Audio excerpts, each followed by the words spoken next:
How many of you know someone or someone who works or attends a K-12 school? Raise your hand. How many of you in this room actually work in or attend a K-12 school? Great. 1 in 6 people in the United States every day trundle off to go to school or to work in a K-12 school building.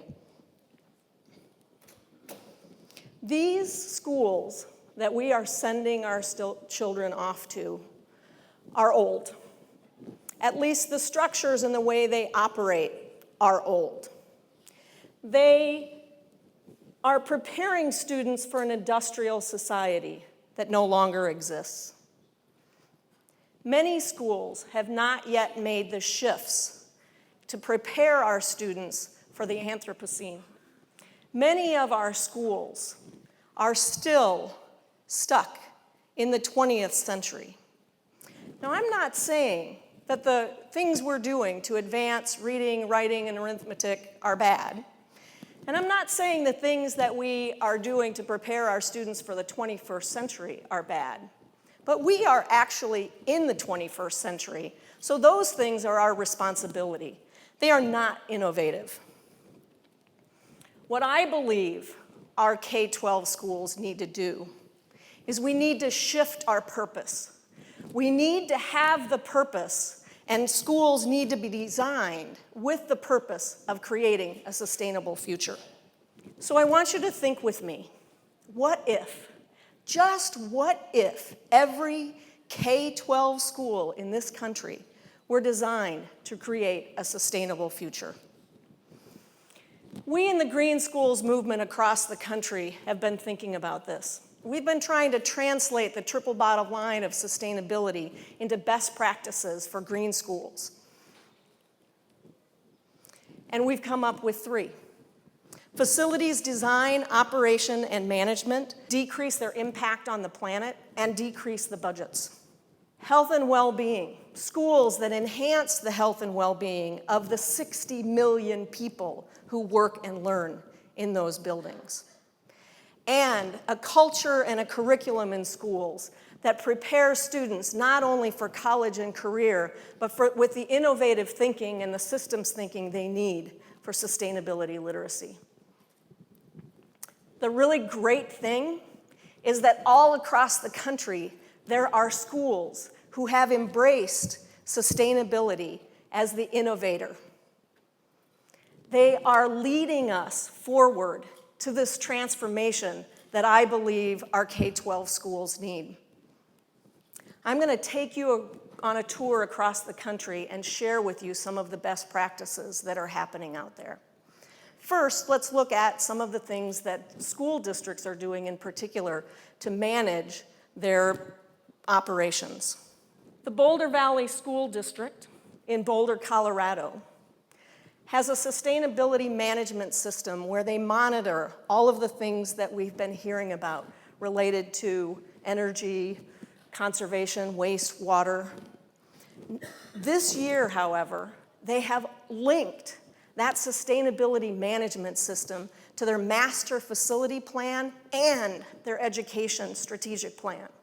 Their goals are now focused on net zero operation across the board and designing a curriculum that prepares students with the knowledge and skills to confront local and global issues.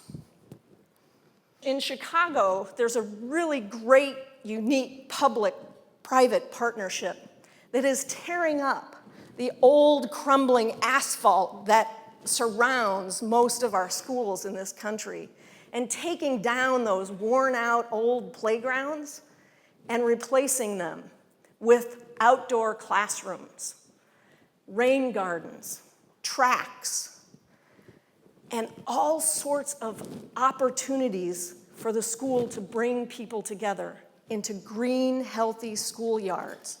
Not only are these schoolyards designed for community and to help us reconnect with the natural world in the city of Chicago, but they are also designed to manage stormwater in flood-prone neighborhoods.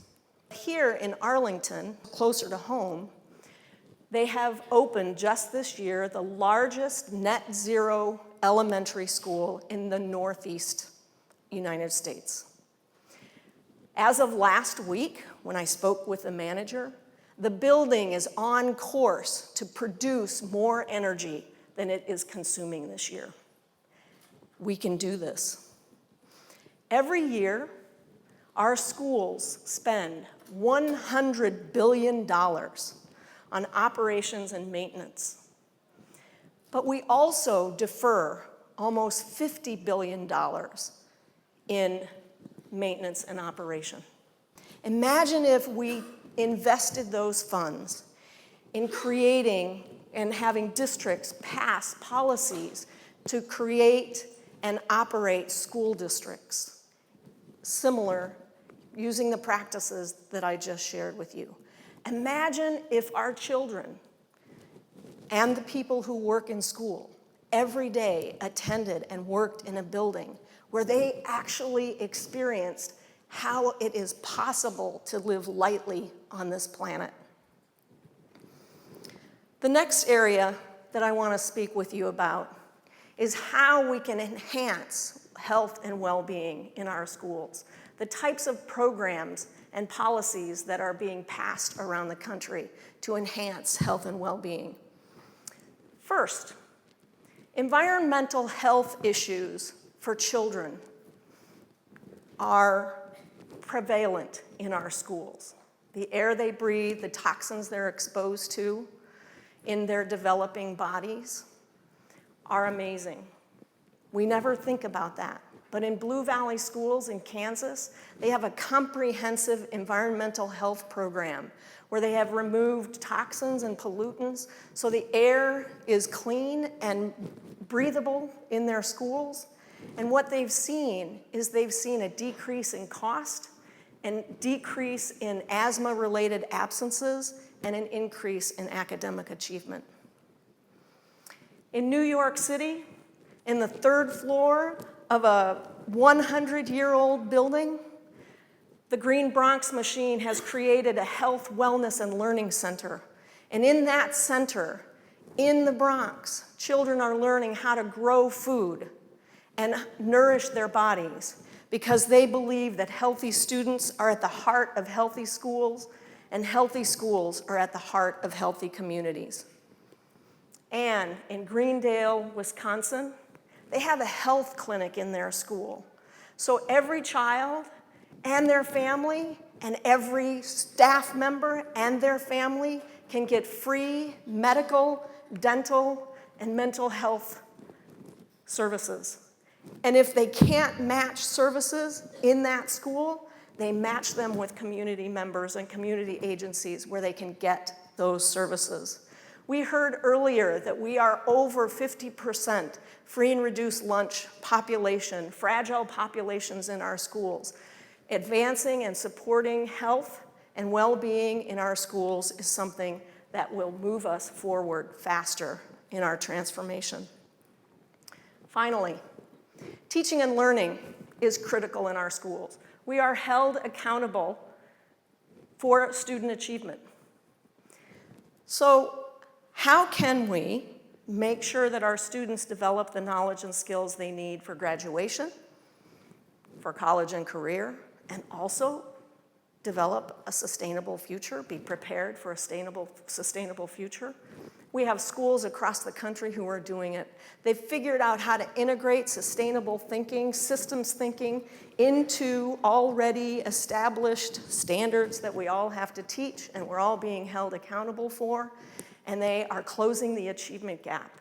And they are graduating students at higher levels than traditional schools. So let me share. In Encinitas, California, the superintendent is awesome. He has thrown out the STEMS program and developed a DREAMS program. The students are in research teams and they work with experts that the district used to pay to come in and do the audits and to report out all of the things that they need to report to the Board of Education. The students now work with those experts, collect the data, analyze the data, and report back to the board with recommendations on how their school systems and schools need to be improved. Then those recommendations come back into the classroom and become the dreams. They design and they work with those ideas and create programs and solutions to resolve the issues that they have uncovered in their audits. In Maplewood, Richmond Heights, just outside of St. Louis, the students are growing all of the lettuce that's used in the food in the cafeteria, in the Seed to Table program. They're learning about food webs and ecosystems through their urban chicken and urban bee program. But most unique of all, and I want to do this someday, is they become entomologists by studying the insects in the upper canopy of this really beautiful heritage tree out in front of their school. But they also are learning math and physics while they're climbing. And at the Center for a Sustainable Future, part of the Tech Academy in Albion, Michigan, these students are learning about biology, chemistry, and agriculture science. They're working alongside of Michigan State University Extension Bureau, and they're growing canola and turning it into biodiesel, and they're taking the agriculture waste and they're turning it into ethanol. Not just as an experiment, but to fuel the buses, the bus fleet in their district.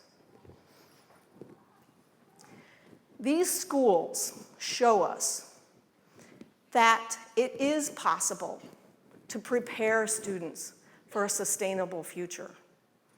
They can close the achievement gap and graduate students at higher levels than a traditional school. A stellar example is the environmental charter schools just in Los Angeles, 98% of the students that attend that school have all of the requirements they need for to be accepted in four-year college. 63% of those students that graduate are first-time college attendees in their family. These are numbers that we are seeing across the board in our schools. So we know it's possible. So I want you to dream with me. I want you to dream about a future where not just these 12 schools and school districts that I talked about, but all schools and school districts can be transformed. 13,588 school districts need policies and practices to reduce their environmental impact and save money, that they can then support new programs to support the health and well-being in over 132,000 schools. We also can motivate over 7.5 million teachers and over 100,000 principals to transform their curriculum to meet the needs and to prepare our students for the future. 54 million students. So when we think about the 60 million people who attend our schools or work in our schools, 1 in 6, if we could help those 60 million people understand what the future can be, we'll be there. We'll be able to take on the challenge of the Anthropocene. Our students will be ready. Join me in the Green Schools National Network. Talk to a principal, talk to a teacher, talk to your school board member. Find someone to become an ally in transforming your school district. Or join the Green Schools National Network and keep abreast of what's happening, because it's amazing. Thank you very much.